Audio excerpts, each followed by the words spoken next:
Hello students, स्वागत है आपका एक्स्ट्रा मार्क्स के संगम चैनल में, जहां पे हम नीट और जेई के प्रीवियस ईयर क्वेश्चंस को सॉल्व करते हैं फाउंडेशंस के कॉन्सेप्ट्स की हेल्प से।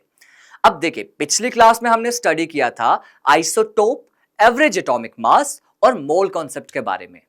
अब इस क्लास में हम उसी टॉपिक को एक स्टेप फर्दर ले जाएंगे और मोल कॉन्सेप्ट की हेल्प से बेसिकली केमिकल रिएक्शंस और इक्वेशंस में किस तरह से पता कर सकते हैं कि कितना सब्सटेंस रिएक्ट कर रहा है और कितना अमाउंट फॉर्म हो रहा है प्रोडक्ट का। इस चीज के न्यूमेरिकल्स को कैसे सॉल्व किया जा सकता है।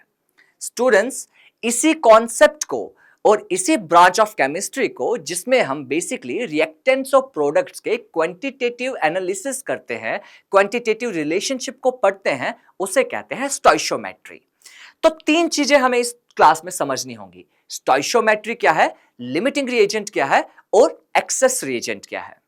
तो जैसा कि मैंने जस्ट अभी आपको बताया कि स्टोइशियोमेट्री क्या है, बेसिकली एक क्वांटिटेटिव एनालिसिस है, क्वांटिटेटिव रिलेशनशिप है रिएक्टेंट्स और प्रोडक्ट्स के बीच में कितना अमाउंट यूज होगा और कितना अमाउंट फॉर्म होगा उसकी स्टडी का।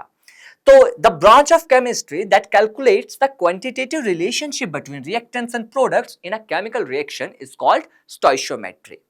अब स्टोइशियोमेट्री में देखो, दो इंपॉर्टेंट कॉन्सेप्ट्स आते हैं हमारे पास, लिमिटिंग रिएजेंट और एक्सेस रिएजेंट।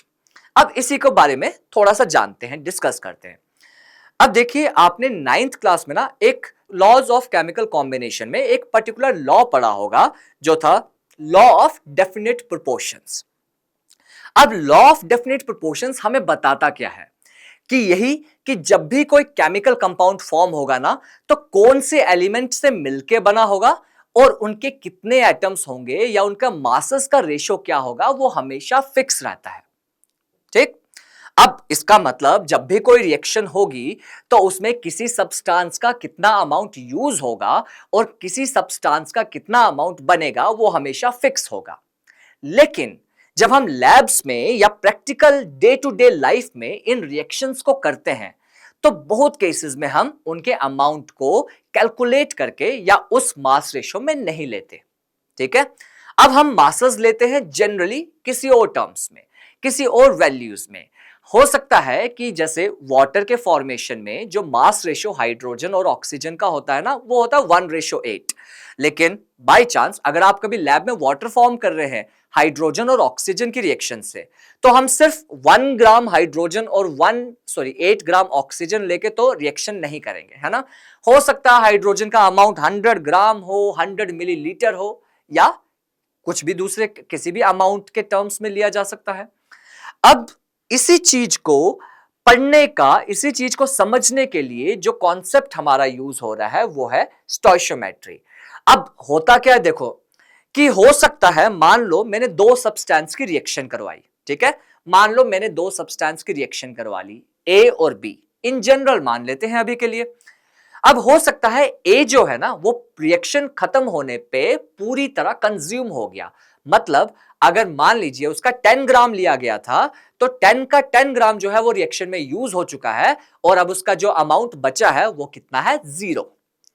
अब दूसरा सब्सटेंस हो सकता है जैसे बी है, उसका स्टार्टिंग में हमने 20 ग्राम लिया हो, लेकिन रिएक्शन खत्म होने के बाद सिर्फ 16 ही यूज हुआ है, बाकी 4 ग्राम मान लो उसका बचा रह गया। अब ऐसे केस में जो सब्सटेंस पूरी तरह से कंज्यूम हो गया है उसे कहते हैं हम लिमिटिंग रिएजेंट, और जो सब्सटेंस रिएक्शन होने के बाद भी हो सकता है कि कुछ बचा रह जाए। अब वो देखो 1 ग्राम होगा या 0.1 ग्राम होगा या 100 ग्राम होगा, ये तो हमें नहीं पता और हमारे लिए मैटर भी नहीं करता। एज लॉन्ग एज जो वैल्यू है वो नॉट इक्वल टू 0 है या ग्रेटर देन 0 है, तो ऐसे सब्सटेंस को हम बोलेंगे एक्सेस रिएजेंट। ठीक है। तो स्टोइशियोमेट्री था बेसिकली क्वांटिटेटिव रिलेशनशिप रिएक्टेंट्स और प्रोडक्ट्स के बीच में। ठीक है, कि कितना रिएक्टेंट का, कौन से रिएक्टेंट का कितना अमाउंट यूज हो रहा है और कौन से प्रोडक्ट का कितना अमाउंट फॉर्म हो रहा है। जो पूरी तरह से कंज्यूम हो गया स्टूडेंट्स, उसको बोल दिया हमने लिमिटिंग रिएजेंट, और जो हो सकता है रिएक्शन के बाद भी बचा रह गया उसे बोल दिया एक्सेस रिएजेंट। अब स्टोइशियोमेट्री के न्यूमेरिकल्स को सॉल्व करते टाइम पे ना हमें इसी चीज का ध्यान रखना है। सबसे पहले हमें यह पता होना चाहिए कि लिमिटिंग रिएजेंट कौन सा है। ठीक है, क्योंकि कंपैरिजन जो होगा ना, कंपैरिजन हमेशा होगा लिमिटिंग रिएजेंट से। क्योंकि अगर आप एक्सेस रिएजेंट से कंपेयर करोगे तो आपकी कैलकुलेशंस का गलत होना ऑलमोस्ट सर्टन फिक्स है। ठीक है, अब चलो सॉल्व करते हैं कुछ क्वेश्चंस, देखते हैं कि क्या ये जो बेसिक इंफॉर्मेशन जो हमें पहले की पता थी और एक दो नई टर्म जो उसमें हमने ऐड की है, क्या इनकी हेल्प से हम नीट और जेई के क्वेश्चंस को सॉल्व कर पाते हैं कि नहीं। ठीक है, मुझे तो लगता है कर सकते हैं, आप भी देख लीजिए, लेट्स ट्राई इट। तो सबसे पहले जो फर्स्ट क्वेश्चन हम करेंगे आपके स्क्रीन पे ये रहा। ठीक है, तो देखो क्वेश्चन को पहले समझते हैं। ठीक है, किसी भी क्वेश्चन को सॉल्व करते टाइम पे ना सबसे पहले हम उसके वैल्यूज को देखते हैं। ठीक है, कि रिएक्टेंट क्या दिया है, ठीक है, उसका कितना अमाउंट गिवन है, ताकि जब हम एक बैलेंस्ड केमिकल इक्वेशन रखें ना तो उनको कंपेयर करने के लिए हमारे पास कोई स्टेप लाइक एक रेफरेंस पॉइंट हो, क्योंकि किसी से तो कंपेयर करना है ना हमें, हम दूसरे की वैल्यू कैसे निकालेंगे जब हमें किसी की भी पता नहीं है। तो सबसे पहले चलो इस इंफॉर्मेशन को पढ़ते हैं और हेल्प करते हैं इसकी बेसिस पे एक केमिकल इक्वेशन को लिखने में। तो स्टूडेंट्स देखो हमारे पास है 10 ग्राम हाइड्रोजन और 64 ग्राम ऑक्सीजन। ठीक है, अब हमें पता है हाइड्रोजन और ऑक्सीजन रिएक्ट करके बनाते हैं वाटर। ठीक, अब जनरल एक्स्ट्रा इंफॉर्मेशन जो आपको पता होती है कि हाइड्रोजन बहुत बढ़िया फ्यूल है। ठीक है, हाइड्रोजन की कैलोरीफिक वैल्यू बहुत हाई होती है, वन ऑफ द बेस्ट। ठीक, इसीलिए रॉकेट फ्यूल के तौर पे यूज होता है ये भी आपको पता होगा। ठीक, अब उसको हमने एक स्टील के वेसल में ले लिया और उसको रिएक्ट करवा दिया, क्योंकि हाईली एक्सोथर्मिक रिएक्शन है, बहुत एनर्जी रिलीज होती है, तो बेसिकली इट एक्सप्लोडेड। ठीक है, धमाका हो गया। अब कितना वाटर बनेगा इस सब के केस में इस रिएक्शन के होने पे, चलो उसको कैलकुलेट करते हैं। तो हमारे पास जनरली अभी ये जो 4 ऑप्शंस दे रखे हैं, तो देखते हैं क्या इनमें से कौन सा सही ऑप्शन है। ठीक, तो क्या चाहिए हमें, सबसे पहले एक बैलेंस्ड केमिकल इक्वेशन, उसके बाद उनका रिएक्शन में जो basically law of definite proportion के बेसिस पे हम बोल दें कि कितना रिएक्ट करेगा और कितना बनेगा, उसका मोलर रेशियो है ना। तो ये दो चीजें सबसे पहले करते हैं। तो देखो हमारे पास जो रिएक्शन थी वो थी 2H2 plus O2 to form 2H2। ठीक है, अब जो बेसिकली रिएक्शन का रेशियो होता है, ठीक है, रिएक्शन रेशियो बेसिकली जिसमें जितना अमाउंट एक्चुअली में यूज होगा और जितना बनना चाहिए, ठीक, वो क्या रहता है। हाइड्रोजन के केस में वो 4 एटम है, देखो यहाँ पे 2H2 है, इसका मतलब 4 हाइड्रोजन एटम है, 1 का मास 1, 4 का 4। ऑक्सीजन एक एटम 16, 2 का मास 32। और वाटर का आप कैलकुलेट करें, एक हाइड्रोजन का 1, 2 हाइड्रोजन का 2, प्लस ऐड कर दीजिए 16 ऑक्सीजन का, टोटल हो गया 18। अब कोफिशिएंट 2 है, इसका मतलब 2 वाटर मॉलिक्यूल हैं, तो 2 इंटू 18 कर दो, मैं डायरेक्टली लिख लेता हूं 36। ठीक है, इसका मतलब अगर हाइड्रोजन 2 ग्राम है तो वो 32 ग्राम ऑक्सीजन के साथ रिएक्ट करके 36 ग्राम वाटर फॉर्म करेगा। इसी को अगर मैं सिंप्लीफाइड वे में लिख लूं, ठीक है, आप भी लिख सकते हो, तो 4 को कैंसिल आउट करके हम 1 कर दें, 32 को 4 से डिवाइड करके हम 8 कर दें, और 36 को 4 से डिवाइड कर दें तो 9। इसका मतलब कि अगर हमारे पास 1 ग्राम हाइड्रोजन रिएक्ट करेगा तो ऑक्सीजन की जरूरत होगी 8 ग्राम, और जो वाटर बनेगा वो बनेगा 9 ग्राम। ठीक, अब हमने वही वाटर फाइंड आउट करना है ऊपर के केस में। अब चलिए जानते हैं इसको, 2-3 चीजें इसमें। अब हमारे पास क्या है, मैं कुछ इंफॉर्मेशन यहां पे ऊपर लिख रहा हूं। ठीक है, अब देखो जनरली जब कंपेयर करना है ना, तो सबसे पहले हमें पता करना है क्या लिमिटिंग रिएजेंट कौन सा है। अब लिमिटिंग रिएजेंट पता करने के लिए बेसिकली हमें जो रिएक्शन में रेशियो है इसको यूज करना है, और गिवन कितना है, ठीक है, गिवन अमाउंट भी लिख लेता हूं मैं। तो गिवन मास कितना दे रखा है इसका, तो हाइड्रोजन हमें दे रखा है 10 ग्राम, ऑक्सीजन हमें दे रखा है 64 ग्राम। ठीक है, अब 10 ग्राम हाइड्रोजन है, 64 ग्राम ऑक्सीजन है, चलो देखते हैं इसमें से लिमिटिंग रिएजेंट कौन है और एक्सेस रिएजेंट कौन सा है। मैं यहां पे इसको शॉर्ट में इसको आपको करवाता हूं। ठीक है, बहुत इजी तरीका है, अगर आप पूरा स्टेटमेंट नहीं लिखना चाहते तो चलो एक काम करते हैं, कैसे, तो आप इस तरह से लिख लो ऑक्सीजन और रेशो हाइड्रोजन। ठीक है, अब देखो स्टूडेंट्स आप क्या कर सकते हो ना, किसी एक को लेके ये देखो कि बेसिकली इतने अमाउंट के साथ इतना रिएक्ट करता है, तो 1 के साथ कितना करेगा, और फिर जो वैल्यू गिवन है उसको निकालिए, उसकी हेल्प से निकालिए, और देखो उससे ज्यादा अमाउंट आपको मिल रहा है या कम। मैं समझा के आपको बताता हूं। ठीक है, तो एक शॉर्ट जो मैं आपको रिकमेंड करूंगा कि जनरली आप क्या कीजिए, ज्यादातर केसेस में जो रेशो के केस में, जैसे यहां पे दो सब्सटेंसेस जो रिएक्टेंट हैं, हाइड्रोजन और ऑक्सीजन, है ना, इनमें से जो जिसका अमाउंट ज्यादा है ना रेशो में, यूजुअली उसकी हेल्प से स्टेटमेंट बनाइए, मतलब उसको पहले रखिए। तो मैं यहां बोलता हूं कि अगर ऑक्सीजन 8 ग्राम था तो हाइड्रोजन कितना रिएक्ट कर रहा था उससे, 1 ग्राम, इस रिएक्शन रेशो की हेल्प से। ठीक है, ये तो हम सब जानते हैं। अब इसको हमने कर लिया कि 8 ग्राम ऑक्सीजन होता तो हाइड्रोजन कितना यूज होता, 1। अब अगर ऑक्सीजन 1 ग्राम होता तो हाइड्रोजन कितना यूज होता फिर, 1/8 ग्राम। और अगर ये 64 ग्राम होता जो गिवन अमाउंट है, तो फिर हाइड्रोजन कितना आएगा, 1/8 इंटू 64। यहां पे 8 से 64 को डिवाइड कर दीजिए तो ये आएगा 8 ग्राम। इसका मतलब, ठीक है, इसका मतलब क्या है, मैं नेक्स्ट स्लाइड में इसको लिखता हूं। इसका मतलब क्या है कि अगर आपके पास इसी रेशियो को लिखूं, ठीक है, वही बैलेंस्ड इक्वेशन लिख दी। अब मैं यहां पे लिखता हूं बेसिकली कितना मास यूज हुआ है, ठीक है, या कितना मास फॉर्म होगा।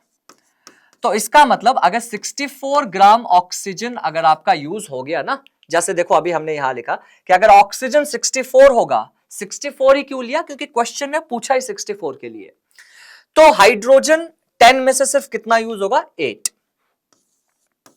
अब पहला पॉइंट देखो, ऑक्सीजन कितना गिवन था, 64, 64 का 64 यूज हो रहा है।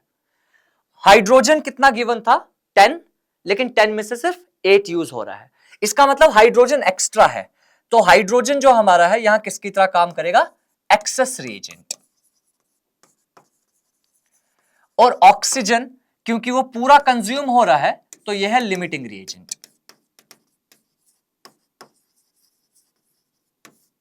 ठीक है, अब अगर आपको पहले ये पता होता पहले से कि ऑक्सीजन लिमिटिंग रिएजेंट है, तो आप डायरेक्टली उसको बिना ये निकाले प्रोसेस कर सकते थे।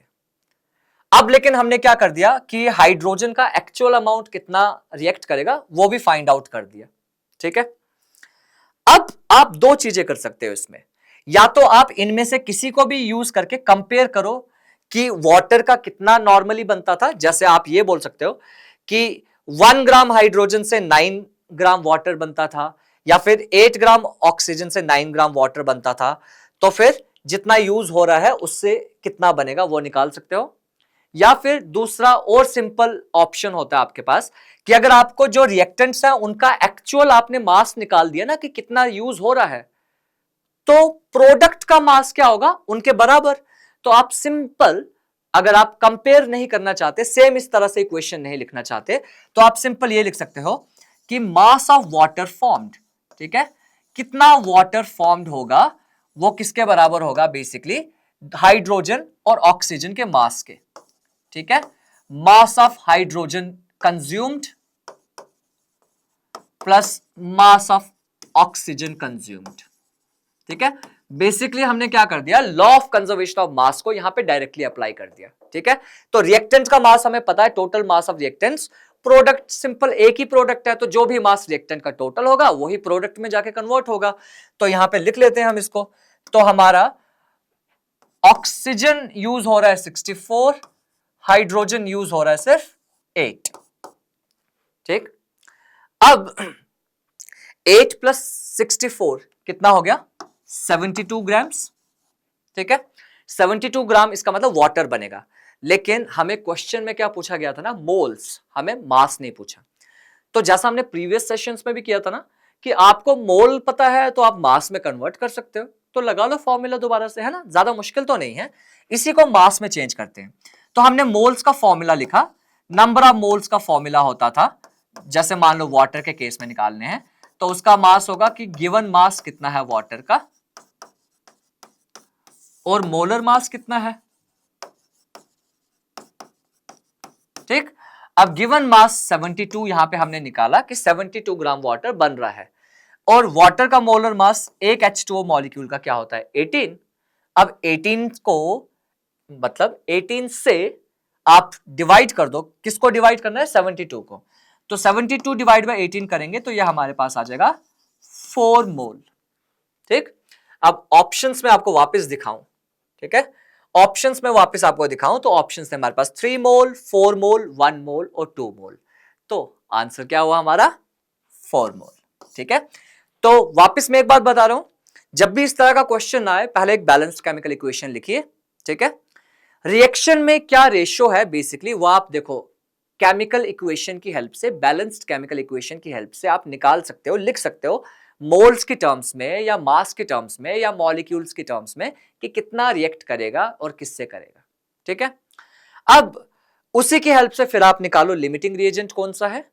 लिमिटिंग रिएजेंट की हेल्प से आप वैल्यूज लिख डालो दूसरे रिएक्टेंट्स की और कंपेयर करके प्रोडक्ट की भी वैल्यू निकाल दो, या फिर पॉसिबल हो तो लॉ ऑफ कंजर्वेशन ऑफ मास निकाल के सॉल्व कर दो क्वेश्चन को। ठीक है, ये नीट का प्रीवियस ईयर में पूछा गया क्वेश्चन है और स्टोइशियोमेट्री जो होता है ना नीट में वेरी फ्रीक्वेंटली पूछी जाती है और लेस और मोर सभी क्वेश्चंस ऐसे ही होते हैं। ठीक है, इसमें हम कंसंट्रेशन टर्म्स अलग अलग और ऐड कर सकते हैं और क्वेश्चंस की डिफिकल्टी को थोड़ा लेस और मोर कम ज्यादा कर सकते हैं, लेकिन कॉन्सेप्ट्स आपके यही काम करेंगे सभी जगह पे।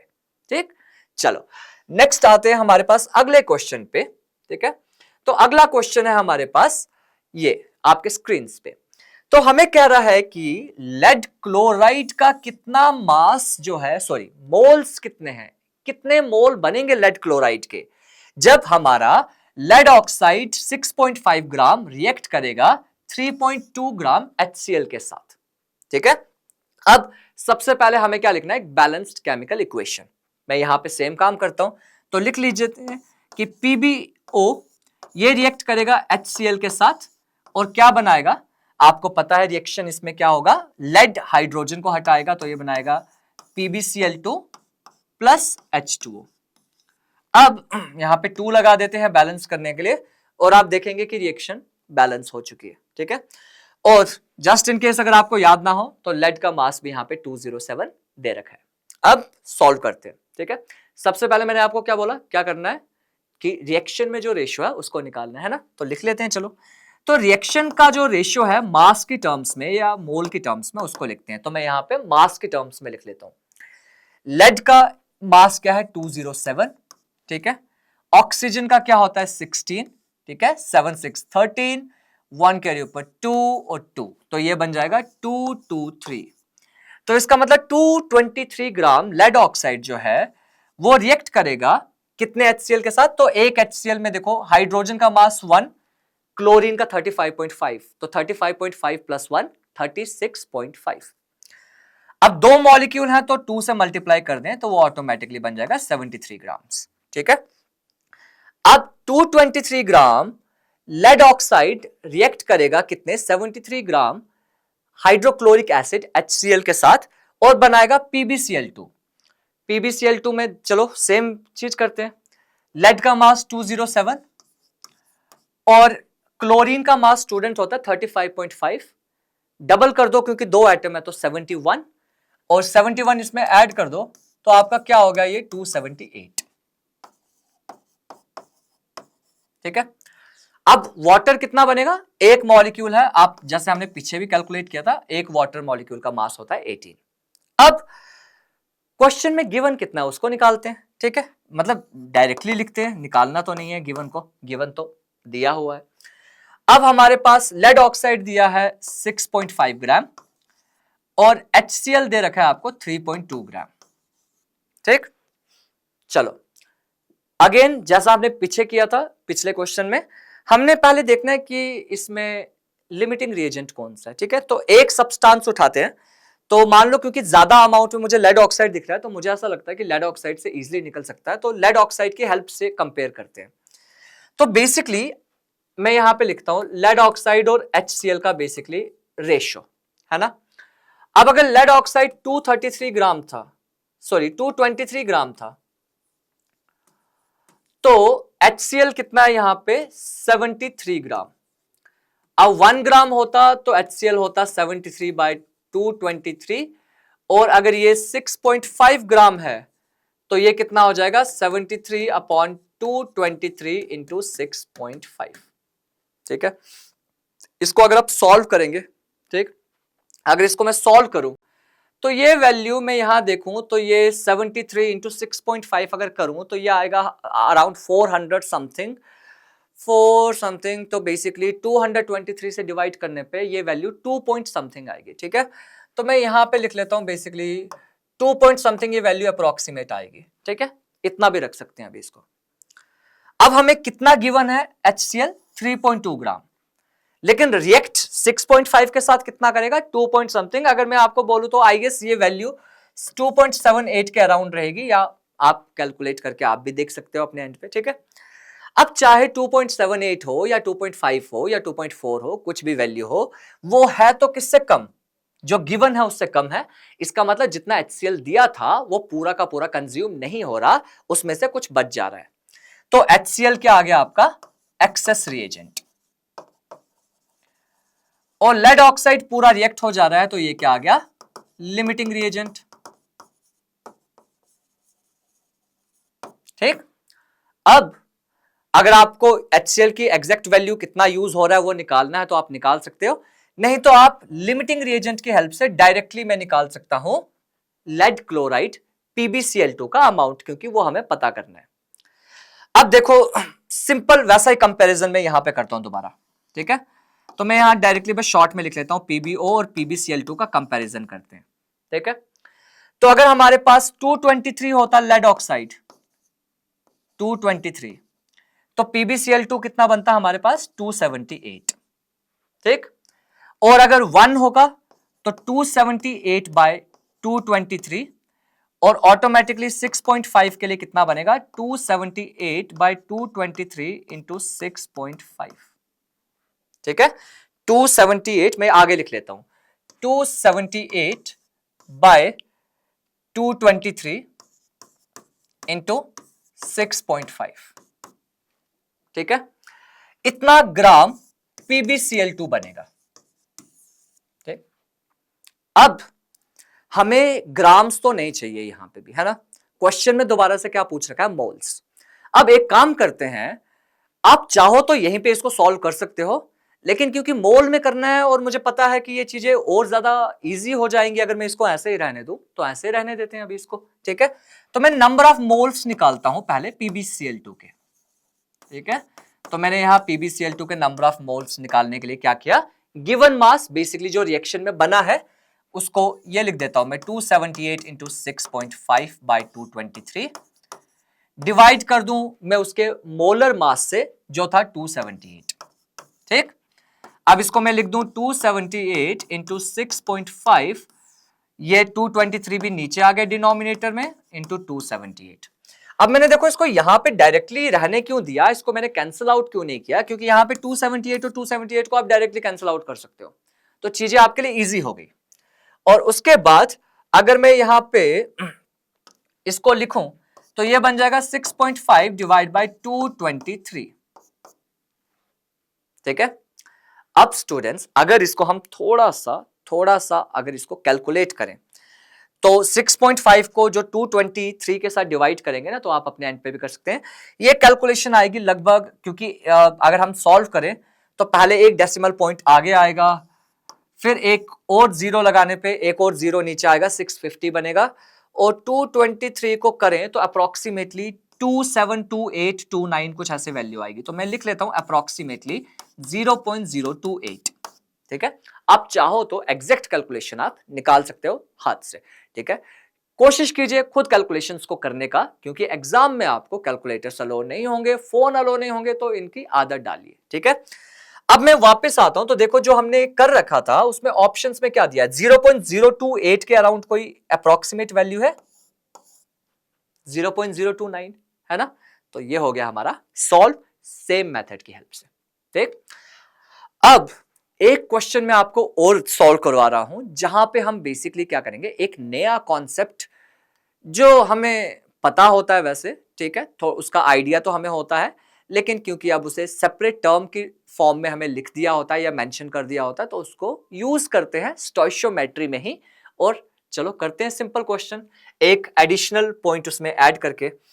तो हमारे पास चलिए क्वेश्चन नेक्स्ट आता है कि 20 ग्राम मैग्नीशियम कार्बोनेट है।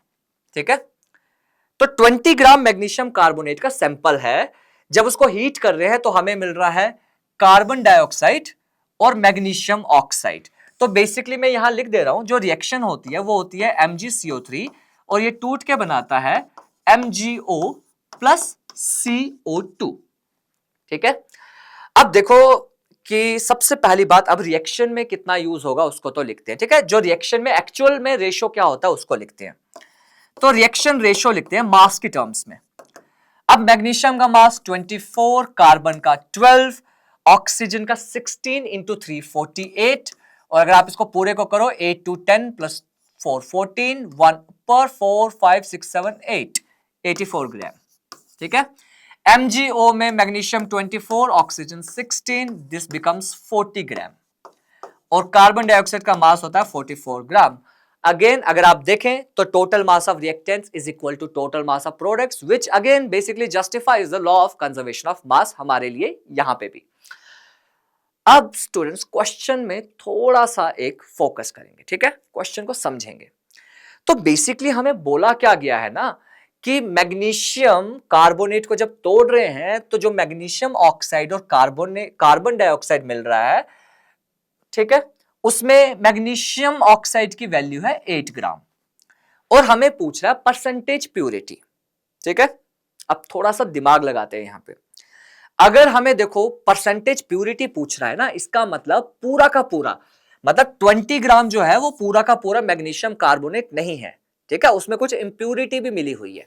ठीक, तो पहले तो हमें यह फाइंड आउट करना है कि उस 20 ग्राम में से ना मैग्नीशियम कार्बोनेट एक्चुअली में है कितना।